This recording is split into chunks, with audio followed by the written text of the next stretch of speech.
3차 전세기가 도착한 김포공항에 지금 취재 기자가 나가 있는데요. 연결해서 자세한 소식 들어보도록 하겠습니다. 나혜인 기자. 네, 김포국제공항입니다. 네, 저희가 계속해서 전해드렸는데요. 전세기가 막 도착했죠.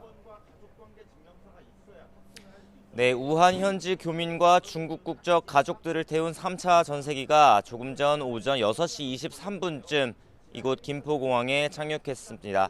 앞서 보셨던 것처럼 이곳에는 빗방울이 조금씩 떨어지고 있는데요. 궂은 날씨지만 앞서 두 차례 전세기 때와 마찬가지로 항공기 계류장에 간이 검역소가 설치됐습니다. 만일의 사태에 대비해서 구급차 여러 대도 배치됐습니다. 이제 교민 가족들이 담당자들의 안내를 받아서 검역 절차를 거치게 될 텐데요.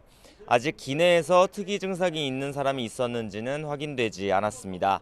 앞서 3차 전세기는 우리 시각으로 새벽 4시 14분에 우한 테너공항을 출발했습니다.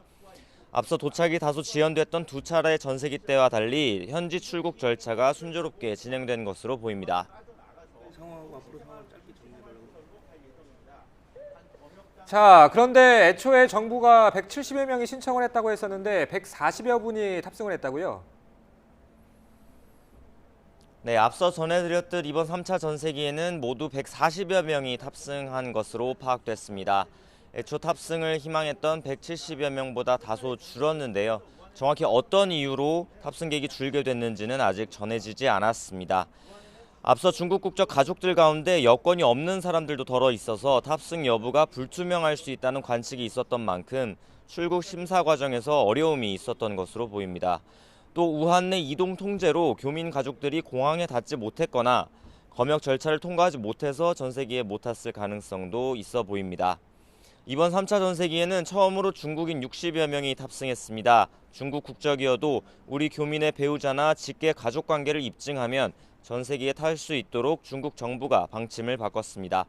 앞서 중국인은 전세기에 탈 수 없다는 중국 정부의 방침에 따라 가족 때문에 귀국하지 못했던 우리 교민들이 있었는데 이번에는 함께 올 수 있게 된 겁니다. 오늘 항공편까지 포함하면 우한에서 세 차례 전세기를 타고 빠져나온 우리 국민은 800명에 가깝습니다.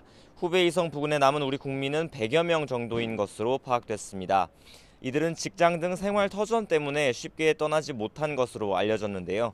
정부는 이번 3차 전세기 편에 남은 교민을 위한 마스크와 의약품 등을 보냈다고 밝혔습니다. 4차 전세기 투입 여부는 아직 검토하고 있지 않다고 밝혔습니다. 네, 오늘 도착한 탑승객들의 검역 절차 어떻게 됩니까? 네, 탑승객들은 우한 현지에서부터 중국 당국의 두 차례 검역 절차를 받았고 현지에서 우리 검역관들도 따로 검역을 진행했습니다. 이번 전세기 좌석은 모두 276석인데 자리가 넉넉한 만큼 기내에서는 서로 뛰어 앉아서 접촉을 최소화했습니다. 이곳 김포공항에서도 또 한 번 이제 정밀 검역이 진행되고 있는 건데요. 앞서 1차 전세기 때 18명, 2차 때 7명이 입국 전후 검역 과정에서 유증상자로 분류됐습니다. 오늘도 만약 체온이 37.5도를 넘는 등 감염 의심 증상이 보이면 공항에서 우선 격리됩니다. 검역을 통과하면 일반인들이 사용하는 입국장이 아니라 이곳 비즈니스 항공센터를 통해 나오게 됩니다. 일반 공항 이용객들과 동선이 겹치지는 않습니다. 이상 증세가 없는 교민 가족들은 준비된 경찰버스 20대에 나눠 타고 경기도 이천에 마련된 임시 생활시설로 이동하게 됩니다. 지금까지 김포공항에서 YTN 나힌입니다.